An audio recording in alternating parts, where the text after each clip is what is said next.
Hey Nicole. Yeah, nice start here. Yeah, I see what you're trying to do, but you might want to continue working with it a little bit.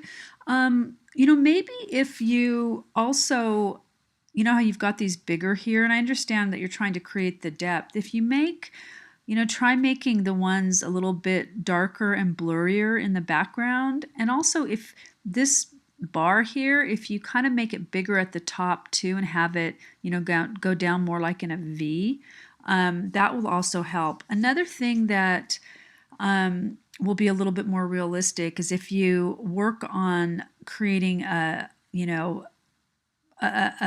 same light source for all the objects. So again, that's just something else to work on.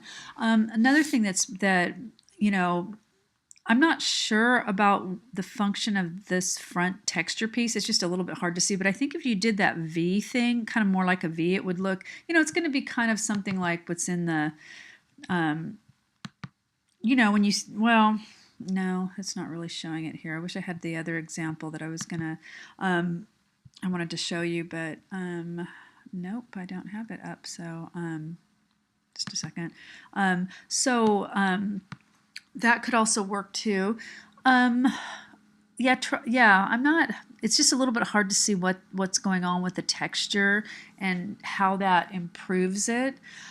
Try to work on really changing these real textures that ship with the software, just because they start to look kind of overused and kind of cliche. And I do want to point out that whenever you're doing anything with texture, texture also has perspective, so that means that it gets, just like your objects are getting smaller, so they, the diminutive size.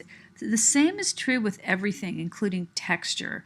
So if you want this texture down here to look further away, it needs to be smaller. So again, you can go in and do a perspective transformation on something like that.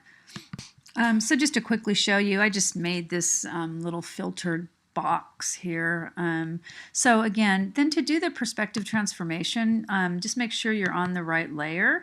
And then just go up under Edit and then pull down the pull-down menu and go to Perspective. And then again, you can just drag the sliders like this way.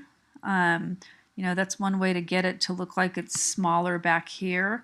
In like what in yours, you could drag them in, if you want, the top to look bigger, right? And then, then if you made your bigger forms like this, and I don't know if you can see this, if you made your, put your bigger forms here and they got smaller, that would also help, to add a little bit more sense of realism. So I think that they went over the perspective transformation up there in those videos, but I'm not sure. But in Photoshop, it's just under the Edit menu, and it's Edit, Transform, and it's Perspective. I mean, you can try these other ones too. They're really cool. Okay, so anyway, I hope this helps. And overall, I really like your concept. I think it's really a great idea. I would just work a little bit more with it before you put it in the Dropbox for the final. Okay.